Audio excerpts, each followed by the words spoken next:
Hi everyone, I just want to quickly explain what's going on here in this video. This is my first of a kind, a prototype of this charcuterie board where I'm putting on paint skins.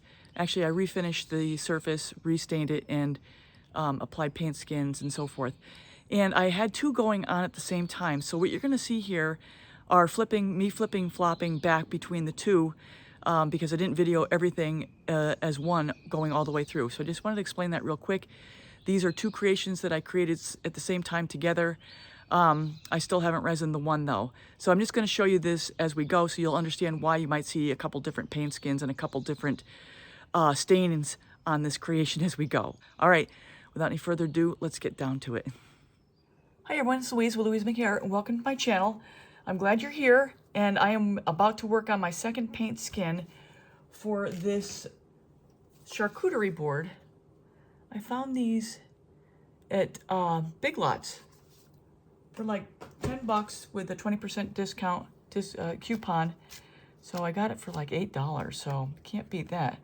So what I'm doing, I'm sorry I'm picking at this.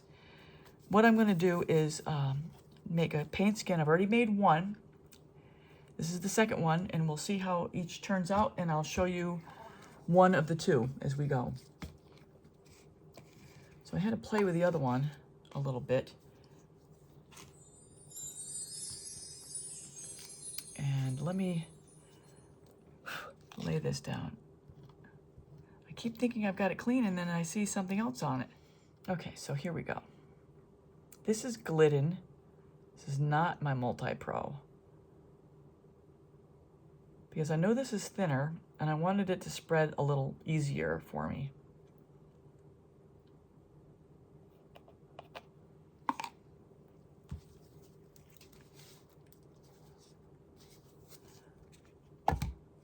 Give it a quickie whirl, see where we are. Why am I off kilter here?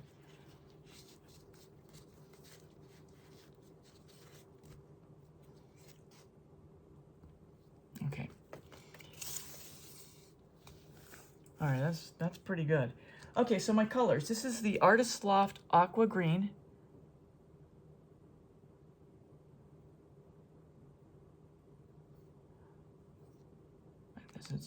It just has a lot of bubbles in it. Look at this thing. Dong. This is Amsterdam Sky Blue Light with some Artez's Pearl Glacier Blue. Yeah, but I can't figure out how to bloom on those boards when I'm going to be blooming on one side. I need to bloom on two sides of that. So what do? Bloom on one side and then let it dry, then bloom on the other? It's just not very efficient. This is a color I haven't used in a while, and I love this color. This is Amsterdam's Bluish Green. Love this color. This is Artez's Chromium Oxide Green with a little bit of Golden's Black. And I added a little bit of mica powder, and I almost regret doing it. I added some, nothing bad about color art, moss green, but I just didn't like the way it blended with the other colors. But that's in there. This is Artez's Pearl Space Gray, and I wanted the Pearl Space Gray dark color black to go with the handles. Because when I'm all said and done with that, it's going to, you know, hopefully go with the handles. And I'll be sanding it all down to get rid of all the wording that's on there. And then my gold combination, which is 24 karat by Deco Art, and some Golden's Iridescent Gold, which if you've been watching me, you know I love this duo. You get the bling of the 24 karat, and you get the beauty of the Golden's Gold. Now I've got my cell activator. Now on the last one I just did, I I laid it down with the white and black cell activator. This is my American Floetrol cell activator. And the black cell activator, when I opened it, was really thick. I should have checked my stuff before I went to do this. And it didn't blow out as nicely as I'd like it to.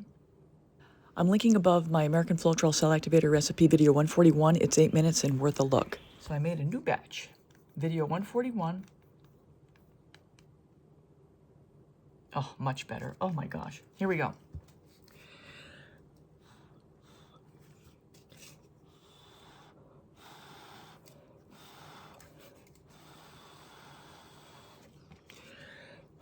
So you should note here I zoomed in so you can see my head kind of shaking back and forth like a shark in the water. And what that does is my blow is going out. It makes the petals a lot wider and rounder. Now, if you keep your head straight and just go straight forward, you're going to get more pointy and thinner blooms. But doing this blows out and rounds out the blooms into a nice round shape. So if that's the kind of look you're going for, that's how you do it. Just wanted to throw that in here as a close-up and up close and personal. Whoa. Way better blowout. Oh my gosh.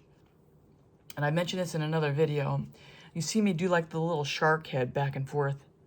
I remember to do it this time. I didn't do it the first time. Cell activator's working much better. And this is a much better creation. Oh my gosh. I might want to redo the other one. I end up keeping both anyway.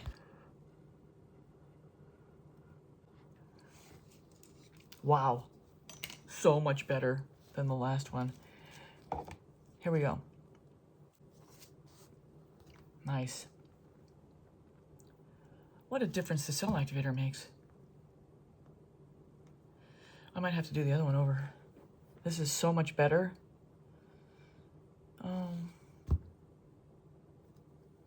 So much better. Oh, this is so pretty. Okay, measurement time. So as we go forward from here, I'm going to skip out anything that seems unnecessary, but measuring is important, especially if you're doing a paint skin onto something else. So I'm keeping that part in. 8 by 5. Ooh. Oh, I might already be too big.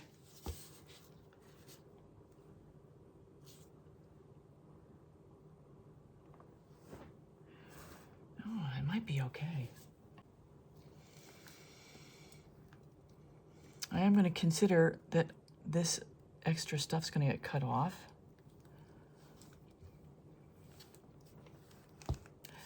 How much paint do I have in here?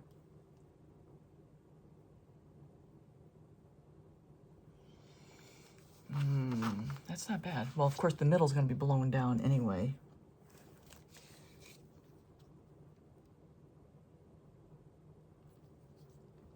I like when I pop a bubble and color comes through.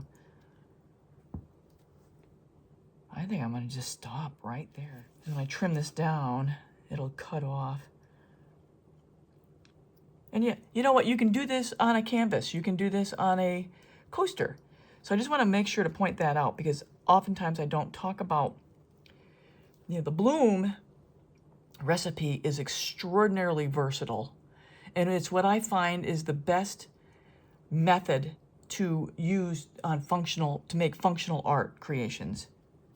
But I'm going to stop right there. This is gorgeous. There she is. I'm going to put this to bed. It'll dry in a couple days. I'll get this on the board that I'll have already prepped, and we will be running to town.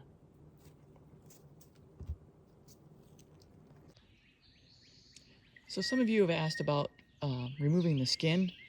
This is a silicone mat, and it's as easy as this. Grab an end,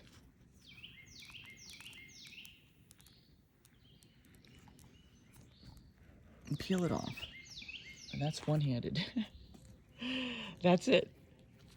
Now it's ready to be cut down to size, however I want it to fit. So that's that. Easy peasy. Just so you know, when I get ready to cut out the paint skin, I do cut out around along the all outside area, along the outside area, and then as I get it cut, then I size it up to the piece and then decide if I want to do any more trimming from there. That way I just start with the template and then custom fit it with how I want it to end up shaping onto the piece. Just want to throw that in here. So what I'm showing you here are the two cutout skins, and you can see the skin remnants there. And I place them on the board how I imagine it would ultimately go, and then lay the handles on top as it would be in final form. So I do this to get a look at it, decide this is exactly how I want it or not. Hi everybody, I'm back for the application of the paint skins to the board. Now, I've cut the paint skins out, and then I don't know if I'm going to regret this or not, but I put holes where the screws will be coming through in the wood, because when I resin, I'm going to want it to drain. I want it to drain through the hole. I'd rather put a drill bit through something that already has a hole in it if I have it filled with resin than putting a drill bit through the board. So that's why I decided to put the hole in there. And what I did is I just started with a skewer, started poking it, and then once I got my hole, I cut around it to cut it out. It's pretty simple. You just get the shape and then just take the scissors and really tiny snips to get it to the shape that you want. So this is where I'm going to be putting it. So essentially it's going to ultimately be like this. So I'm always looking one step down the road. Same over here. So I'm going to show you I'm using my matte varnish here. Where is the front? As I do with my other fusion pieces, I'm just going to basically paint, varnish on the back, and then also on the wood. Oh, this is going to be interesting. Oh, it's okay, because I'm going to be resining. And then I'm going to adhere it. And I'm only going to show you one, because one is going to be the same as the other. So let's just get some on here. In general terms. And I'll have some bleeding out for sure. And then we'll get the back of this covered. Doesn't have to be pretty, you just have to get it done.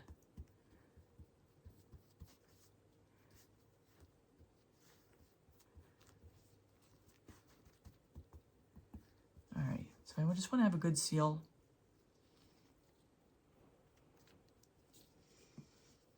Slap it down, words. And I also need to get over on the edge a little bit.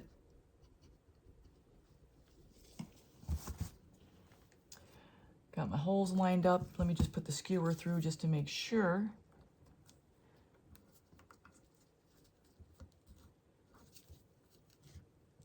It looks good.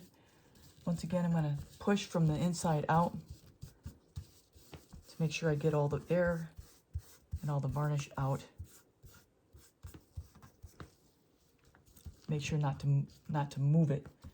In the meantime, I'm being over cautious here because it's my first time doing it. I'll probably have to hold down this part a little bit until it's fully secured. Get the bubbles. And there are bubbles in there. I'd rather not have the varnish go all over the place.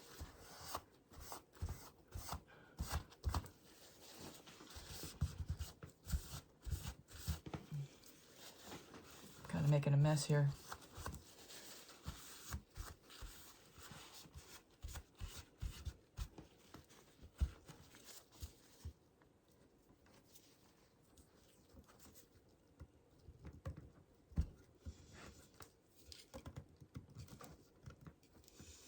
Now let's get that edge, and once it's fully secured, I'm going to go to the other side.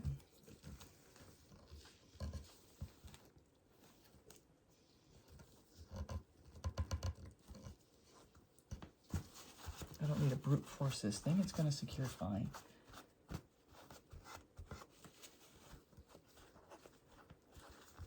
All right.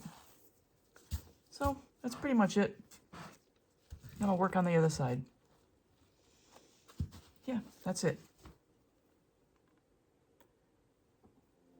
Back for the other side. So everyone, after I've got done securing it, I then resined it a few hours later, and here are the final results. And for a first time trying this, I am really happy with how this turned out. And I can just imagine doing this on some nice cut-off slabs from some carpenters or woodworkers local in the area on a piece of live edge wood. I can just imagine it would be awesome. So anyway, that's all for now. If you're not subscribed here, please subscribe, hit the bell and all. You'll get all my latest art tutorials. I'm going to link my Fusion creations at the end here. And that's all for now, everybody. Take care. Till next time.